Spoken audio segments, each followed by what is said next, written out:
Hey guys, this is Jake Griggs with Griggs Sculpting. I recently put out a message on Facebook about doing some tutorials on mold making and casting. And this is going to be our part one of that, and we're not even going to make a mold yet. If you want to make a successful mold, you have to really prep your mold correctly, and you have to think. And the process of these videos isn't just for you to watch the video and just do exactly what I say. Is I'm wanting to teach you the concept of mold making. You need to be able to think about what you're making. And I apologize for being on a table in my kitchen. My studio doesn't have any heat and it's super cold. And so I brought all my crap in here and I just put it out on the kitchen table. So apologize if it's not real professional. But if you guys are interested in mold making and you want to learn how to do it, the process, that's what we're going to go over. And that's what this little video is, just a quick video to start us off on prepping and preparing the mold. And so preparing the sculpture. So here's my sculpture. This is David and Goliath, right? It's a complex piece. It has lots of moving parts. Whenever arms are far away from the body, like David here, these arms are far away, that makes the mold difficult. The negative space right here, you see the negative space? That makes a mold kind of difficult. Right in here, when the arms are far away from the body, it makes it difficult. Now, if this had drapery down and there was no negative space, it would be a lot easier to make a mold. And so what we have to do is take a complex mold and simplify it, and we do that by chopping it up. We chop the body parts up. So Goliath had this arm. Here's his arm, right here. His arm was right here. I had to cut it off because this was going to make it very difficult to make a mold. That arm is awkward. It's got a sword on it.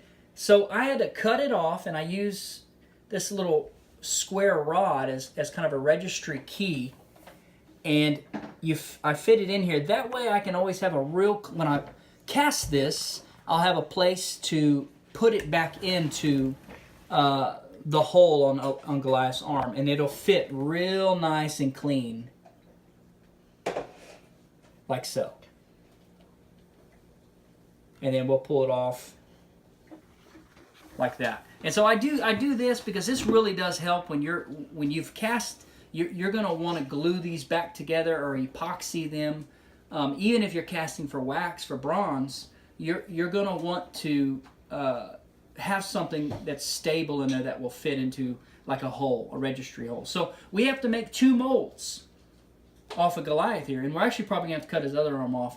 But we're going to make a mold of this, right? A whole nother molding process, and we're going to have to make some molds of David. We're going to have to cut David's arms off, because we need to simplify the body.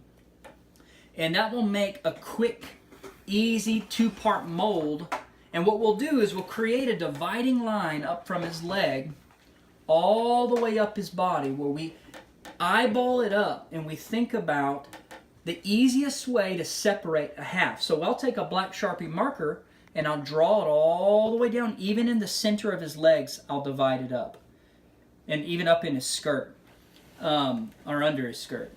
And so on the other side, the same thing. We'll create a dividing line on both pieces. And what I like to use is air drying clay. And I build a wall, and when you come back, you'll see what I'm talking about, and I'll explain it more. But I'll build a wall up, down, to divide it from the other half. And you'll understand a little bit more here in a few minutes.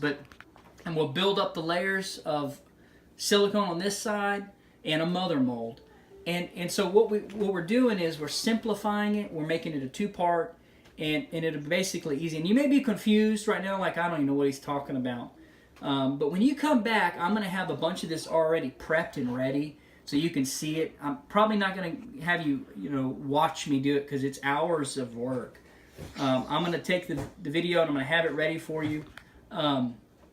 But you need to think about the process. If you've got a sculpture at home that you're thinking about making a mold of,